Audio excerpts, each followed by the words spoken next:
Yay! Yeah, episode 69 of the Pop Culture Podcast. That's Woo! right. Woo woo! Of course, you have me on episode 69. Say the same exact thing. Yeah, we didn't stream last week because our guest Christian Adiabo was having some technical difficulties. So yeah, it's kind of fitting that you're on the 69th episode. Yeah, have a Dom on number 69. Way to go. Yeah. Good.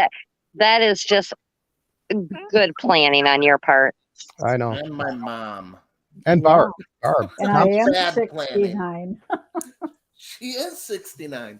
Yeah. She's almost 70. Wow. Yeah. You don't look a day over 50. No, not at all. I'll take that as a compliment now. Yeah, right on. Our guest of honor this week is the amazing Emily Hall. Emily, thank you for coming on. Woo! How are you guys doing? Wow, we were just talking before the show started. We're living that pandemic dream right now. I had COVID a couple weeks ago. Who I'm told I'm supposed to tell people that I got it from Malcolm McDowell. I don't know who I got it from. I'm gonna go with it was Malcolm McDowell that gave me COVID. COVID wasn't as bad as I thought it would be, but now after COVID, the sickness that I'm getting, like the illnesses that I'm getting after COVID because of COVID, suck. It's terrible. I got this bacterial infection in my sinus and my whole face it hurts. It's terrible. I don't recommend it. Oh, that's terrible to hear. I'm sorry you're going through all that. Yeah. And I broke a tooth yesterday too. Thought, Oh, what else could go wrong? Shanta, hello. Hey, Shanta. hi. But Emily, I thought you would do maybe some tarot reading. That's why I brought these ladies on. They're interested. Oh, They're sure. tarot. I'm up here. But I'm curious how you got started in the whole Yeah, tarot. let's interview a little bit about tarot first. little bit- History of Okay. tarot. How'd you get into it? Why? My mom was kind of, well, she's a little bit of a hippie. Like she's into Reiki, which is sort of energy healing. She's into like herbal tea and natural food and tarot as well. So when I turned 14, I kind of took after her and was interested in those things as well. So, when I turned 14, she gave me my first deck. It was, not a fancy deck. I collect a lot of rare and indie decks now, but my first deck was not fancy. It was beat up Morgan Greer from the 70s with like hairy naked 70s dude chests in it. But it was like based around the Rider-Waite, and it was very, very 70s. And I still have a sentimental copy, but I gave my deck to my sister, like the first deck I ever had. And then she lost it in a move, so I'll never get my first deck back. But it was this beat up worn deck. This one is actually one that I've been using for a while, so you can see the wear on it. It's pretty brown on the sides from shuffling. One day I hope to be like one of the supreme tarot readers with the super tattered decks, because I did take a hiatus for a while from reading tarot, just because I started having too many creepy paranormal experiences, and I was very young. Oh wow. I think I was like maybe 22, 23 when I took my break, but I would like do it through apps and stuff like that. I collaged all my tarot decks into like letters for people and made collages. So yeah, and then I had to rebuy all my decks when I got decks again when I was in my 30s. But I would always like use apps on my phone or on the computer to read after I made my decks into art. And then I went pro. Because I've been reading since I was a kid. So I went pro when I was 35. So I'm turning 40 this year, which is a momentous occasion. And there. Yes, welcome to your 40s. Best time of my life. I know. I feel like as every decade goes on, I get more and more confident. Yes, in my 20s, absolutely. I was very confident. And then in my 30s, I started gaining more confidence. And now that I'm 40, I give zero craps. Zero. I don't know if I can swear on this podcast. Go ahead. Yeah, go ahead. I give zero shits. Yeah, not to interrupt, but yeah, I actually was just talking to my husband about that today. One, just so everybody knows, I am completely weirdly obsessed with the Kardashians. And I was watching their new episode today, and Kim and Courtney were talking about once you hit your 40s, it's like that. Like you give no shits. You have the best sex of your life. All of these things happen once you get into your 40s. And I'm 43 and I absolutely love my 40s. I have felt more like myself in my 40s than at any other point in time. I know, it's like you fully realize who you are. Like I feel like I at this point, like I kind of know who I am, and I've kind of come more into myself than I used to be. You know, it's just it's a good feeling, that feeling of confidence. Yeah. What do you feel like when you're 70, Ma? How's that confidence go? Well, I'm pretty confident that something's going to hurt when I open my eyes. I just don't know what part. Well, I'm starting to feel like that too. Oh, I definitely feel that too. I'm like, I walk up the stairs, I feel like my hip's gonna break. So, but I'm still happy to feel more confident in who I am as a person and in my body than at any other time. Right. Yeah, wait till you're 50 and your body starts breaking down. It's ridiculous. I turned 50 in April. So Well, all of our bodies have been breaking down since we were 25. Let's be real. yeah. I mean, the body is only like one. I mean, I don't know. I believe there's kind of like a mind, body, spirit connection, right? Like your body is like your house and you're the person that lives in it. But, you know, I don't necessarily believe how we appear is all of us. Does that make sense? Yeah. Like there's a lot more that goes on inside a person than how they look. Yeah, like mentally, I'm still in my 20s, but physically, I can't do that shit that I did in my 20s. Let's be I real. still feel like that 14-year-old that was learning to read tarot. You know? Yeah. I feel like I'm 17, but the body, you know, aches and pains says you're 100. Right? Yeah. Um, Trust me, that only gets worse. Unfortunately. Only gets worse. So Emily, you're a professional tarot reader? You do this for a living? I know you I do. I work currently at a metaphysical shop and art gallery in Sturgeon Bay, Wisconsin, called the Pearl of Door County, and they represent over 50 local artists. So I'm surrounded by a lot of local art, and Megan, the owner, collects crystals. So she has like all these like various crystals all around and tarot decks and books. So I'm very at home there, and her library is amazing. She has so many really good books on like psychology and spirituality and poetry, and I feel really at home there. Of course, nothing can replace the inimitable Shakers, which is why I'm connected to you in this podcast, because Dale asked me to be on the show knowing that I was a Shakers tarot reader, and Bob approved. So yeah, Bob's been on this podcast before. So has Dale. yeah. Good people. I like Bob. Tom has a collection of crystals, don't you, Tom? How many crystals do you have? I don't know. They come and go as they need. Yeah, I'm sitting around crystals right now. Actually, I got a couple next to me.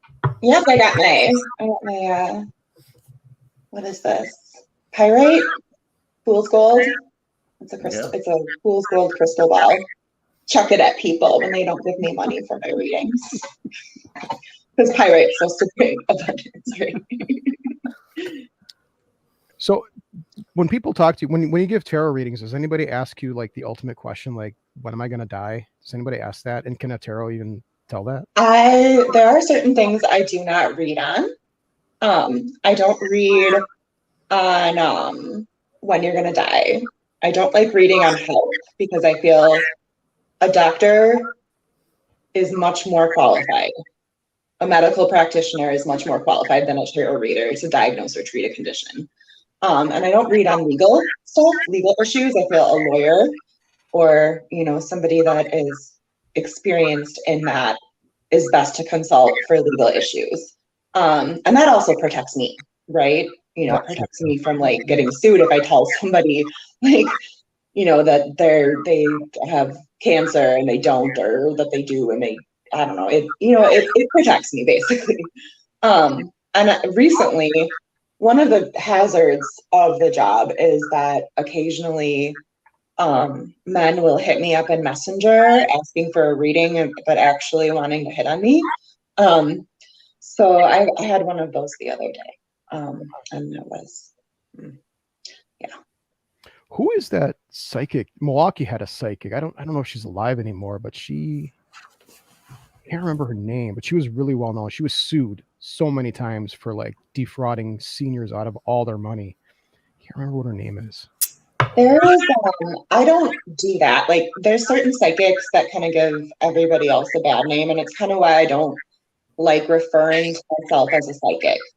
Because, you know, there are people, like, I remember a friend of mine messaged me that she got a reading from a woman at Summerfest in a tent, and the woman told her she had a curse on her and that she was going to die if she didn't give her $700 or something like that to remove the curse. And that is not what a real professional will do. Also, a real professional tarot reader, right now there's been a lot of issues with copycat accounts on Instagram where like metaphysical professionals who are legit and you know, just have their accounts duplicated by scammers, and then the scammer will message people, can I read for you? Give me X amount of money. A legit tarot reader is never going to message you first, right? You have to go to them. Right. So that protects you and anyone watching. You know, like if you want a reading from a legit reader, you will have to approach them, right? God, I wish I could remember her name. She was like a legit gypsy. She kept changing her name. Janet P. No, wasn't that. Oh, she was so well known like in the 80s and 90s. She was sued so many times. Janet T. Adams? No, that's not it. God, if anybody's listening to this or watching this, you know, please leave it in the comments, because now this is driving me crazy. She's got to be dead by now, because she was super old back in the 80s. Yeah, I mean, you know, there's a venerable history of people scamming others, saying that they're a psychic, which is why, you know, I don't like calling myself a psychic. I even I talk to spirits, but I hesitate to call myself a medium. Maybe that's my imposter syndrome talking, but sometimes, you know, when the community recognizes you, it's hard to see yourself that way, because I still feel kind of like an awkward kid, you know. It was Ann Taylor. Ann Taylor. She was she makes my mom's clothes, right? She does? Well, she looks like it's permanently closed, so I think she's got to be dead. She's got to be dead. But anyway, that was she's like a legit psychic, gypsy psychic. But all them damn gypsies. I know those gypsies. We talked about come in, take your money, and just get out of town. Yeah. All right. I know like people of that heritage often prefer to call themselves Roma, but you know, nobody is a monolith. Like no like group is a monolith. Like people of that heritage do, you know, refer to themselves in different ways. And you know, I think a lot of like modern thinking like assumes like monolithic opinions based on race, which is weird. You know what I mean? It's kind of a weird thing. Like that all white people are this way, or you know, yeah. I don't know. Maybe it's an awkward thing to bring up, but that makes sense. That makes perfect sense. So you want to do a couple readings? Barbara's like itching to get her tarot read. Barb? She can't hold herself in. Yeah, me. Okay. So Barb, do you have a question that you wanted to ask? Well, not personally about me, but I'm so concerned about the world lately with what's all going on. And I'm just curious, are we going to be able to come out of this? Okay, so I have never allowed myself to read on that. Okay. Like some psychics have like you know, done readings predicting what's going to happen, right? I have never allowed myself to read on that. Okay. Just because I would I would feel like I would be biased because I want everything to be okay so bad. Right. Does that make sense? Yeah, it Yeah. does. But I can pull a card on how to deal with psychologically, spiritually, the pandemic and the war in Ukraine and all the stuff going on. Yeah. So, and the shootings, and all the stuff. So would you like me to pull a card on how to be mindful and how to continue to persevere? Sure. Okay. That would be good. I almost feel like we're in a battle of good and evil with the devil, with what's going on. And Yeah, there's a mass shooting just not too long ago in Racine. yeah, At the funeral. yeah. A guy got shot and killed by the police, and at his funeral, that's just happened half hour ago. There were 5 people were shot. Rest in peace. Yeah, it's crazy. It is. Yeah. Okay. So I'm going to move my hand over the cards, Barb, and you're Mhm. going to tell me when to stop, and I will pull a card. Stop. All right. So the Two of Wands is your pandemic and various other historical events. Let me straighten this out a little bit. I can't seem to get straight. There we go. Your pandemic resilience card. So the Two of Wands is about a very initial idea. It's like that spark of an idea. If you're a creative person, it's like when that first idea for a poem or a painting or a song comes into your head and you're obsessed and you want to like create that and you feel it like coming over you almost like a wave. So I feel like you need a hobby or inspiration. Are you creative at all? I always wanted to be, I wanted to break out of the mundane life of going to work, taking care of the house, this and that. And I always thought I was pretty creative. Yeah, it seems like you've got that inside of you because wands are about creativity and fire. And they often show up in terms of like work stuff or, job stuff, but also like our calling, our purpose. Yeah. And I feel like finding that spark of creativity and doing something with it and starting, even if it feels awkward, even if it feels weird, even if you have imposter syndrome like me, just putting the words on the paper, painting, or, like going to the pottery studio and starting to practice with clay, picking up a guitar, something. I think letting that creativity out and letting those emotions out through expressing yourself is what's going to help. And I know this card is very initial, so it's going to feel awkward at first. And your mind might tell you you're not good at it. But the thing is that the purpose of creativity is not the product, it's the process, right? Right. It's just the process of creating something. Yeah. The finished product goes out into the world and people can see it a million different ways. Nobody looks at the same thing. Our eyes all see differently. You know what I mean? Right. No, yeah. So that's your resilience code. Get into creativity. Okay. Anybody else? Rhea? So I have gone through a year of all sorts of transitions. And sometimes I can, my mom has passed, so sometimes I can sense when she's okay with the transition that I'm doing, and other times I can't.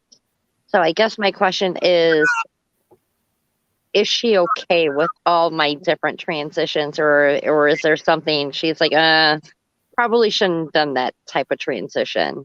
Okay. That's a really so the first thing I need to know is her first and last name, because when I like open the mediumship line, right? Like I open that part of myself, I keep it closed most of the time because nobody wants to have somebody come up to them in the grocery store with a message from a dead person. You know what I mean?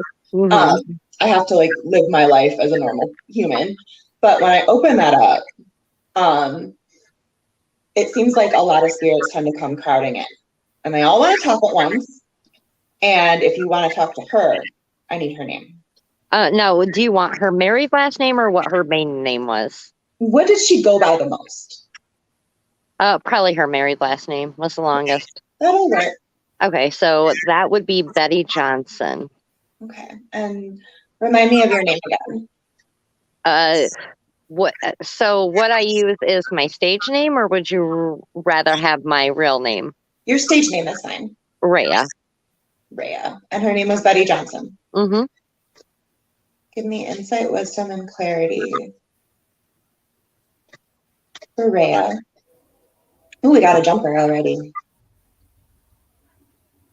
She wants to talk to her mother, Betty Johnson, about some life transitions that she's been going through. Betty Johnson, and only Betty Johnson, her mother, may come through. Please give Rhea some kind of sign. Okay. So we'll ignore these cards because they flew out. There might be other things talking. I'm getting the Ace of Cups, which is this overwhelming feeling of love.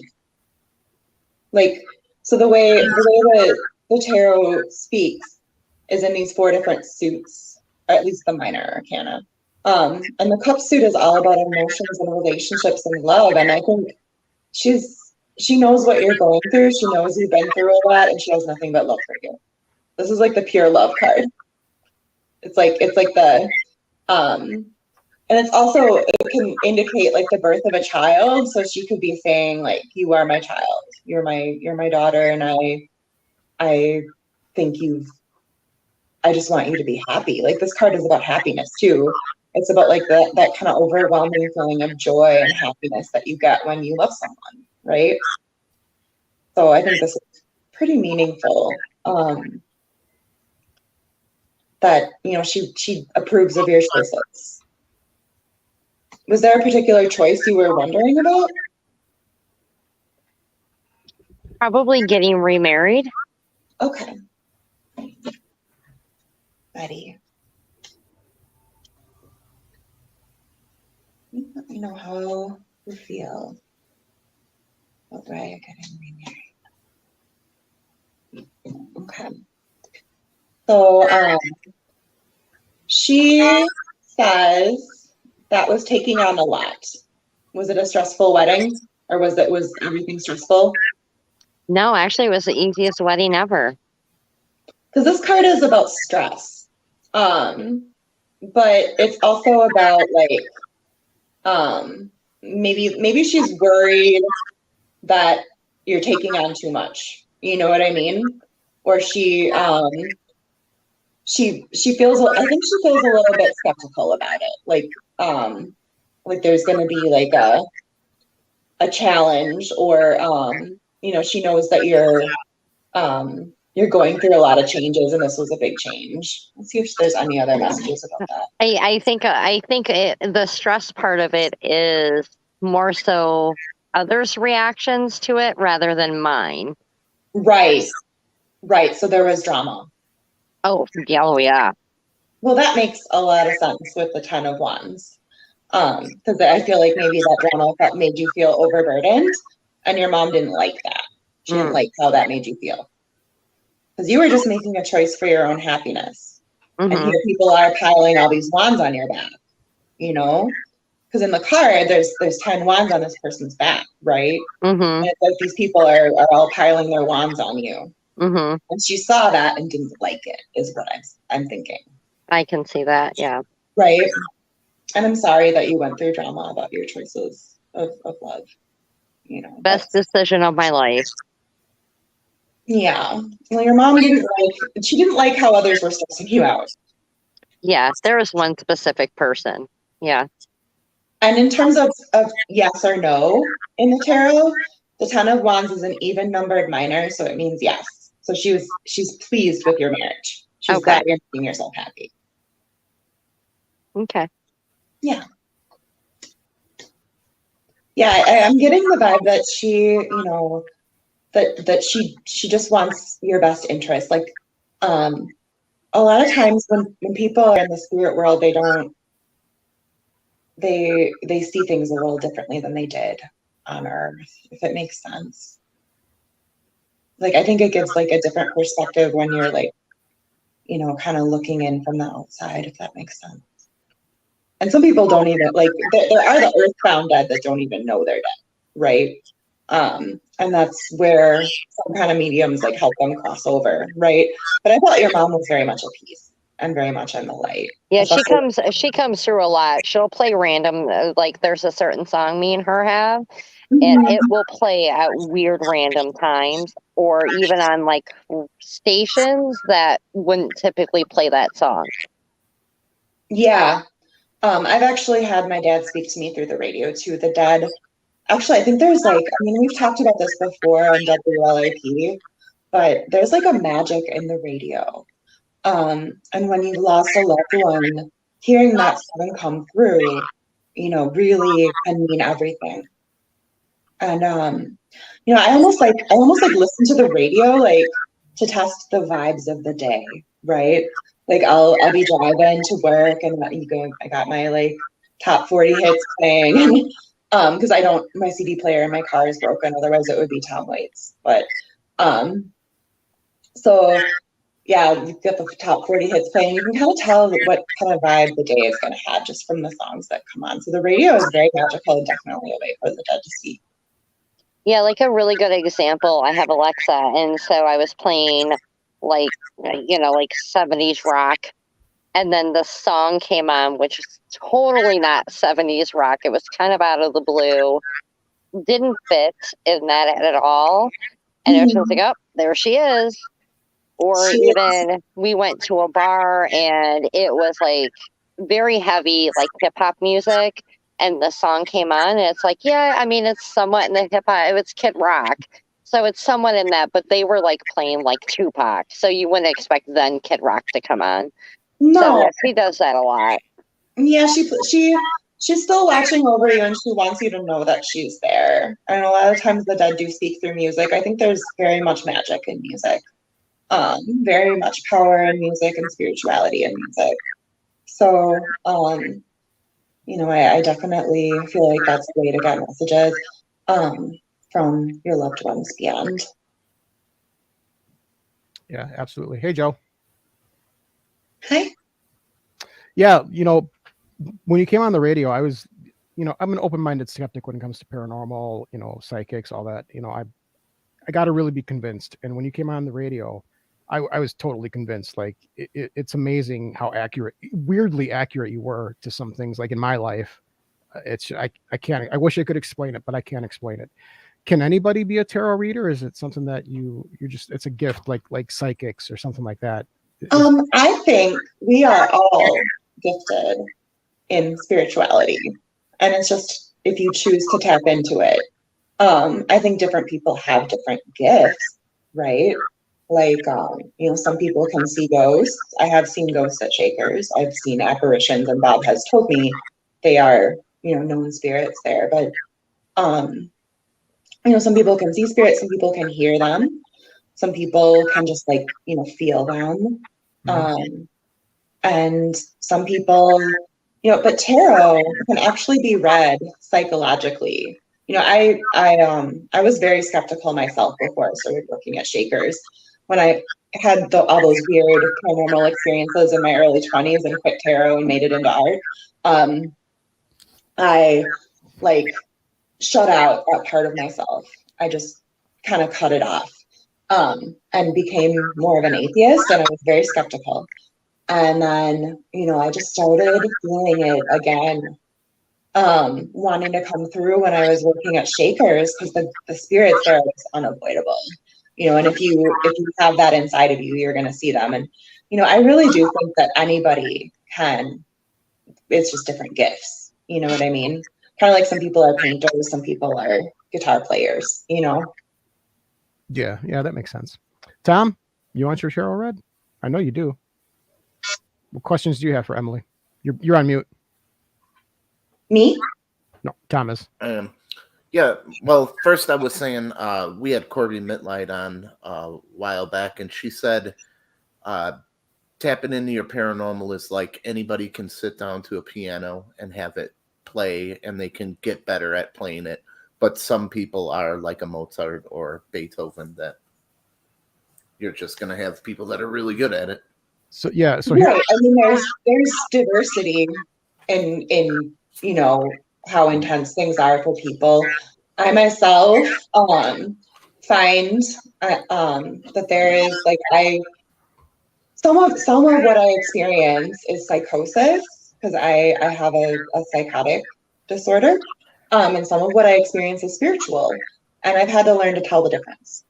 So sometimes people that are mentally ill are just more like I believe anyway, like in cultures all over the world, people that were mentally ill were the shamans. They were the gifted ones. I hesitate to use the word shaman because it's been so co-opted, but like people that had the veil of reality thin for them could access the spirit world better. But that doesn't mean like nobody's a monolith. Like I was saying before, no group of people is a monolith, and there's diversity in everything, if that makes sense. yeah, absolutely.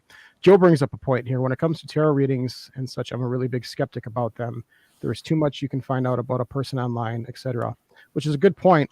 But Emily had no idea that these people were going to be on the podcast. She's never met these people, so there's no way that Emily could have, Googled anybody on the show. She had no idea. I didn't tell her. No, I didn't even know I was going to be on until you posted. I was like, I completely forgot, because it slipped my mind, and I was like, oh my gosh, yes, I have to be on the podcast. So that's why I'm wearing my yoga clothes. Yeah, that's all right. Yeah, I get that. And yeah, there are psychics that do that. There are some phony psychics, but some of the, like the things that Emily does, you can't explain it. We had her on the radio program, and she read for me, and it was changed my mind on tarot. Like there's I don't know, there's just something to it that I can't explain. Well, can I like kind of like explain it for you a little bit the way I see it? Please do. So tarot is random, right? You're shuffling, you don't see the cards, you know what I mean? And then you pick one, right? Or two or three or four or whatever. But it's random. But I believe the universe has a kind of magic in random things. Like we were talking about the radio, you know what I mean? Yeah. Like that certain songs would come on the radio that would remind her of her mom, right? Or that felt like her mom speaking. So it's the same with tarot. The radio is random, like it's just a playlist. Tarot is random, but sometimes magic just comes together, and there's a message in the randomness. Because I feel like there is some kind of like consciousness or creator behind the universe that allows us to receive messages through blind random things, if that makes sense. And also our minds make meaning. Our brains make meaning of different images, and so there I do believe in confirmation bias, though, and I believe that it is important to go in pretty blind. So yeah, for sure. The Hex and Arcane ladies asked if you've done any past life readings. Yes, I have. I prefer to do past life readings distance, because, and I don't think I would do one like on a podcast, because they can be very intense, and people can get very emotional, and so I'm not always open to doing mediumship, and I'm not always open to doing past lives. It's when I feel like I am capable of doing that. Like I recently took a mediumship break of 2 weeks. I just didn't want to be contacted by the spirits, kind of like taking a Facebook break. Yeah. Yeah, for sure. Tom, did you have any other questions? Well, we've been investigating my house for so long. Yeah. Maybe Emily could tell us, help us figure out what's going on there. Why don't you give her a little bit of a background on what's going on at your house? A lot of, let's just say 4 paranormal teams now have been there. All got the best footage they've gotten. So they got footage. Yeah, voices, orb footage. Not as much of that, but How long have you lived at your house, Tom? we don't live there. We live with We my don't live- mom right now. We don't live in that haunted son of a bitch. Their house, Oh, their house, is legitimately like the Amityville Horror House. It's Real? What? I'm feeling like there are bodies underneath the house. Like I don't even need to look at my cards. I feel like there's somebody buried, or somebody's buried there. Okay. Like I feel, like there were a lot of like pioneer cemeteries that just got like completely built over. That's kind of what happened with Shakers, right? Like, Mhm. there was a cemetery there, and then Third Ave got paved over, and they moved the bodies to Forest Home. Yeah, well, Shaker, there still are those bodies in the basement. There's two males in the back corner, and it's thought that those were two politicians from Chicago that came up to meet with Al Capone and were never seen again. It's thought that that's who it is, but they're still there. They don't. I guess if the body's over 50 years old, they don't have to exhume it or something. Maybe the answer is in the safe, but I don't want to open it. Oh, right. Yeah. God, I'm so curious what's in there, but you don't want to use I explosives. don't want to know. Like I get such bad vibes whenever I was working and Yeah. Bob would tell me the safe was active that night. I knew it was going to be a crazy night. Like it moves around all the Yeah, time. that basement is super. There's something. There's like an energy, and I always tell people when I talk about Shakers, like when you enter Shakers, you just get this. You get a feeling when you go in there, like that you get this ominous, not ominous, but you get this. It's thick. It's like it almost feels like walking in a cemetery. You know what I mean? Because Yeah, there's definitely a feeling when I went there for your birthday, Chris, and I even remember I turned on my Ghost app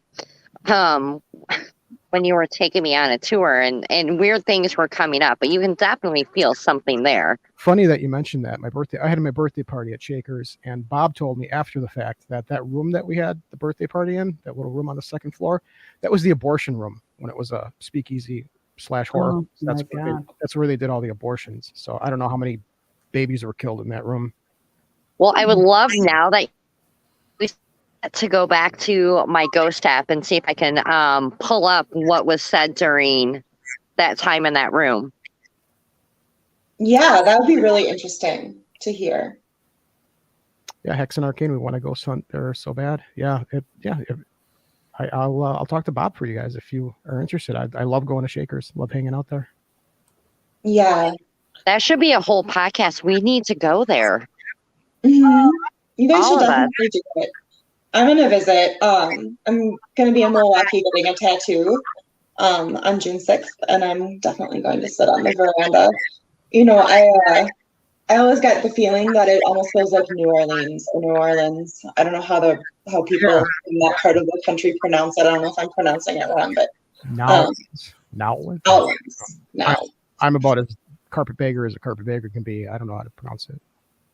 But I've heard people say, I've never been to Nowlands, but I've heard people say it has a similar vibe. And I think Bob cultivates that. I can see that Like, now. yeah. I bet you Bob knows how to say it. No, he would know. He's been there many times. Isn't it New Orleans? Like you don't really pronounce the R, isn't it? Nowlands? I don't have a southern accent. I have a very up north there, hey, Wisconsin kind of. But it's weird though in the South. I grew up in Illinois and I lived in DeKalb before I moved down to Georgia. And I specifically remember my oldest son when he had to do a presentation of where he was from, and he pronounced it DeKalb, and the teachers kept correcting him and he kept correcting them. And to the point that they called me and they pronounced DeKalb as DeKalb. And it was just hilarious to me that they wanted to punish him because he pronounced it as DeKalb, because there's an L in there. And it's spelled the same way in Georgia, but they pronounce it DeKalb. Yeah, that seems kind of like a fail on the part of the adults in the situation. I agree. Interesting. Well, yeah, we'll all have to. Emily, maybe we can all meet up at Shakers and Yeah, do a yeah. little paranormal. I'm gonna come down for Dr. Disruption's show on July 26th, so maybe we could do the podcast then. Absolutely. Let me look at the calendar. Some Dr. D action. I love my. Get his band playing. I hear he's gonna be playing with a piano player.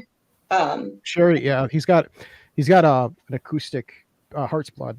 It's him and a piano player, an acoustic guitar and a piano player. They're pretty good. Beautiful. What's going on the 26th? Is it Punks on the Pier? What is that? That's a Tuesday. It's a Tuesday, yeah. It's just he's gonna play a show at Shakers Okay. with Heart's Blood. All right. Yeah. All right. Cool. You want to give me a reading? I'll take a reading. Yeah, I would love to. Do you have a question? Just what's in my future? All right. Oh, this is bullshit. I get ripped off my reading. All right. Well, we can pull a card about your house though. Oh, that's right. That We're working first. on Give Tom's me house. What the hell? You guys just went and talked about some boring ass macabre story, and I didn't get Marie. Cover Look Tom. at this. I definitely feel like there was a murder of some kind or some kind of violence went down. Okay. And I my gut feeling was that there was like bodies because I mean, look, it's a person with 10 swords in them. There's something going on with violence or something happening there. And so I'm sorry you're dealing with that. I know malevolent spirits can be quite insistent. That's why I don't go in the basement at Shakers. I have a question for Tom. Was it like immediate? Like, how long have you had your house versus when you started noticing all of this? Oh, we noticed it the days we moved in, and it just slowly got stronger and stronger until we left. So how long were you in your house then until you had to leave? Probably about a year and a half. Oh. You know, I have a theory. I have a brand new theory, and I think it's a good theory. So Tom's the people that used to own that house are pretty they're always visiting Tom, right? They're like reaching out. They visited out of the blue one day when we had I've seen them a couple times. So my theory is they're serial killers. They buried a bunch of bodies in the basement. They're worried that you're going to uncover those bodies, so that's why they come over so much and they show so much interest in the paranormal activity in your house. Because they don't want those bodies found. Wait, so the old owners come and visit you?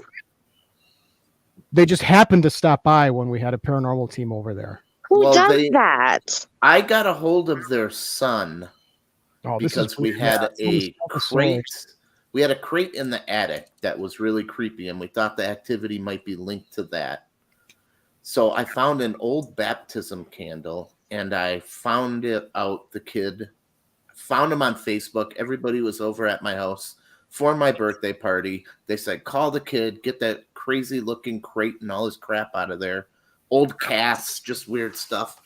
And the kid never showed up. And about a month later, his parents showed up at my house, like a note in my door. And they said, hey, we know you got a hold of our son. He was coming over to get the stuff. He died in a car accident. Can we come over and get his stuff? That would mean a lot to us. And then when they came over and got it, the first thing they said was, you have anything paranormal go on in here? And it gets crazier from there. Yeah. Really? That's fascinating to me. Yeah. How long have you lived there? Probably 3 years, going on 4. And you own this place? Well, my girlfriend owns it. Yeah. Mm. Yeah. When I know the feeling of being bothered because like I had to learn to put my shields up when I used to leave Shakers because there are spirits there that are not all good and some of them will follow you. Did you experience anything following you the way you're staying now? No, not much. So putting distance between yourself and the house helped. Yeah. That's good. Yeah, because I have something here that it comes across as different names, but it's always like the same couple of names. But they do not. Our room, me and my husband's room, is we moved to the basement, but they do not like the doors shut. They will randomly open the doors. They will randomly play the oddest songs through my Alexa. And when I mean odd, I mean they are very sexual, weird songs that will just randomly start playing through my Alexa. Like the last time I was I'm a trainer for my job, and I was in the middle of a training. They knocked over the garbage can, and then Alexa started playing Poop Noodle. And if you ever hear that song, I ask you all to please listen to this song. But it was very weird and random that they would play that type of song. But when Alexa does randomly play songs, they are very sexual in nature. And I don't know why it just happens, especially with those types of songs. Maybe it's just because they know the type of person I am, but it's very weird. Maybe you gotta maybe it was like somebody that was a prostitute or somebody that was very sexual, somebody with a high sex drive, maybe. It's something, because like I said, they're very dirty, dirty, dirty songs that they will play in the middle of the day. And like I said, it's weird because usually I'm on like a meeting for work because I work from home, and randomly Alexa will just start playing these dirty songs, and I will quickly have to put myself on mute for work. Oh my gosh. Got some mischievous ones there. Maybe salt the... Yes, they're very mischievous. They like to shut the lights off and do different things like that. So advice for people dealing with unwanted spirits bothering them at their home. The Catholic Church, I'm not Catholic. My family history is very Catholic, so I do respect the Catholic Church greatly. And, I pray to the Saint Mary at times.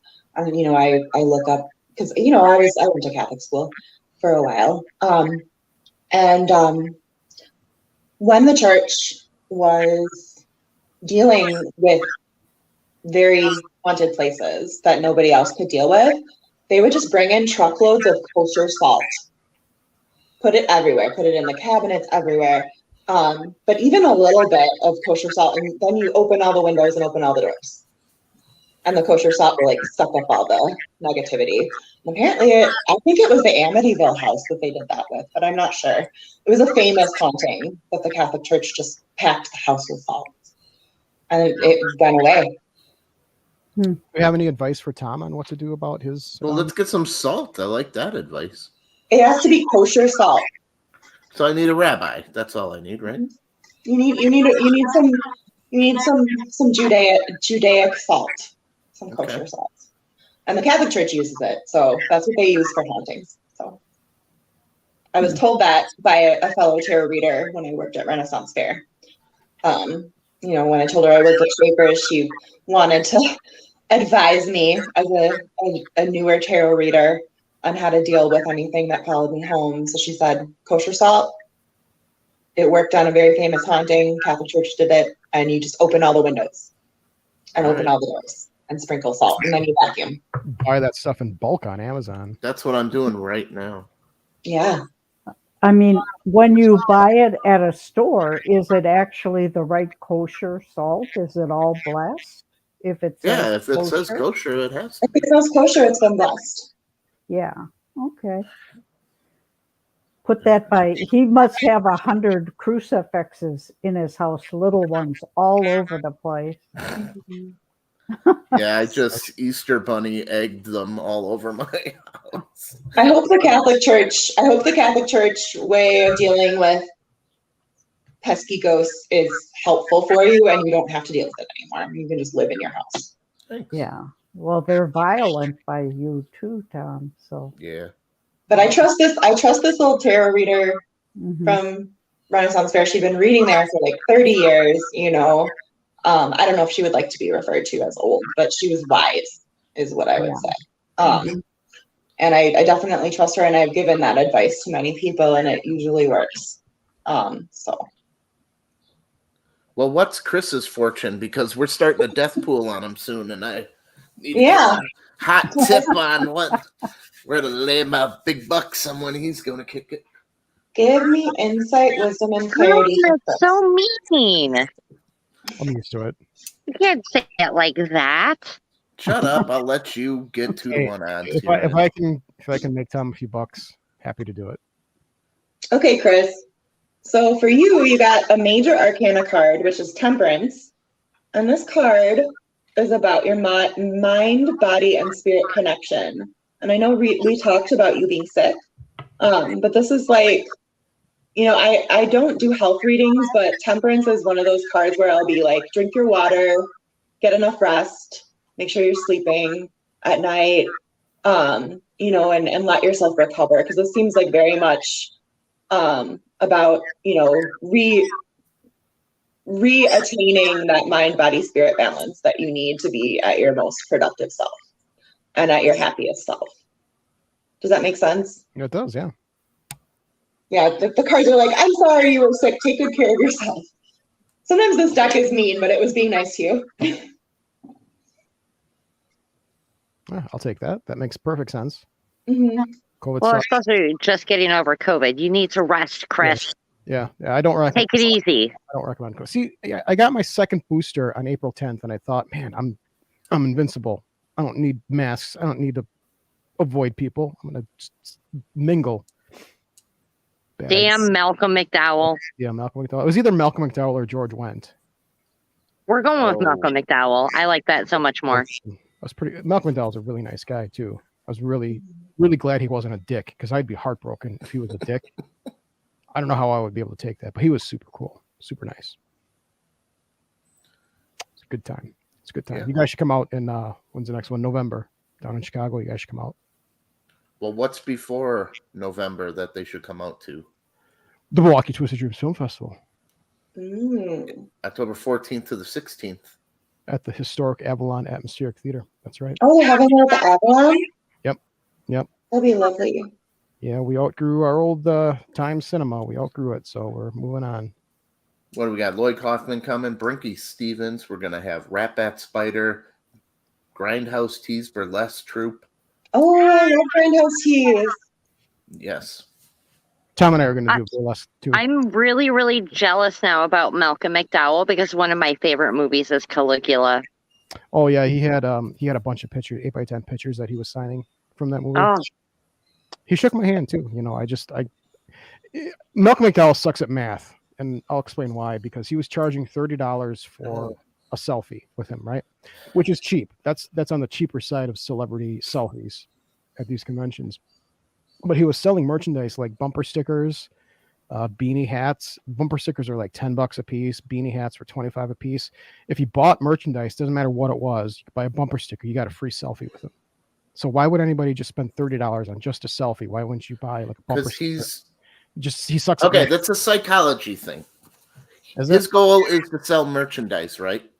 So you offer something completely ridiculous. Like this is a major psychology thing they tested in movie theaters. The goal is to sell large popcorns, right? So they have their small at $3, large at $7. Most people buy the small. All they did was slap a sticker on that said medium $6.50, large is only 50 cents more. Boom, boom, boom. Everybody's wheels start turning. Now everybody bought the large. Just because you threw medium $6.50. So if he is doing this, his goal is to sell his merchandise and roll over merchandise. He throws out ridiculous, and you go, what an idiot. Did you buy his merchandise? Let me ask you. Did you buy his merchandise? I bought a $25 beanie. Boom! He got you right by the balls. You don't even know he's hauling you in. Why would I spend $30 on just a selfie? Exactly, because you still spent $20. That was the whole goal. Well, I would have spent $30. That's what I was gonna do. I'm stupid. I was gonna get a selfie for $30, and my wife is like, "Why don't you buy a beanie? It's save $5 and you get a beanie." I can understand if it would be for like advertising, like you don't want to advertise your business. No. Do that. But does Malcolm McDowell really need to advertise Malcolm McDowell? I don't think so. No, he's there to move product, man. He's moving merch. Well, he That's moved his a lot goal. of it. He moved a lot of it. That's good. Yeah, I would have paid whatever to Right. get a picture with him and anything Caligula related. Yeah, he Yeah, could you have got said some- $1,000 for a selfie, or you can get the deal if you buy my $1,000 selfie, or buy a $25 beanie and get that selfie included. Yeah, now he's moving beanies out the door. You can't shovel them out fast enough. Yeah, Malcolm had like 12 feet worth of table space of 8x10s from like everything that he's done. He had a big old collection of Caligula. Everything he's been in, he had pictures of. It was I cool. want him to sign the strain of COVID he gave you. You should message him, Chris. Be like, I bought a beanie and you gave me COVID. Yeah, I should. I'll just give him a call. You know, Mm. talk to him every once in a while anyway. So, Yeah. What are you gonna do? That was a good weekend though. Despite getting COVID and nearly dying of it, and having a raging nasal infection right now, it was worth it. I got to see Henry Thomas, meet him. George You're went. called good looking. Brink Stevens said I was dapper. Quote unquote. Oh. She said I was dapper. Yep. So Brink Stevens was hitting at me. She wants it bad. She wants you bad, man. No, Brink was really nice. Yeah, I was talking to people coming to the festival, and Brink was really interested. She knows people that live in Milwaukee, so she's gonna be at the festival. Pretty cool. Pretty Very cool. cool. And George went. I asked. What else is- Oh, sorry. I asked George went what was his favorite Normism. Because Norm always had a comeback for Sam. Hey Norm, what's going on? Norm, what's up, Norm? George Went's favorite comeback was, "It's a dog eat dog world, Sam, and I'm wearing milk bone underwear." That's straight from the horse's mouth. Take that to the bank. Or I'm sorry, Emily, I interrupted you. What were you saying? Oh no, I was just gonna ask what else is going on at the Twisted Dreams Festival. Oh, there's a lot of stuff going on. If you want a table, if you would like a table, I certainly get you one. Yeah, how much is it? We'll talk about it later off camera. Yeah. Yeah, Dirty Horse wants a table. Come on. You guys want a table? You guys can get a table. Yes. Absolutely. Yeah, we'll talk. We'll talk. When is it? October 14th to the 16th. That's a Friday through Sunday. Yeah, so it's 3 days. 3 days. Yep. 3 days of 3 fun days. shenanigans. Yeah, we've got bands. I've got a band, the Burlesque Spook Show Magic Show. That's the same weekend as Paracon. We are actually teaming up with Paracon, Joe. We've got some really cool things. I'll be at Paracon in the morning. Tom will be at Paracon. Yeah, he's doing a presentation on The Secret by Byron Priest. Yeah. Doing some treasure hunting.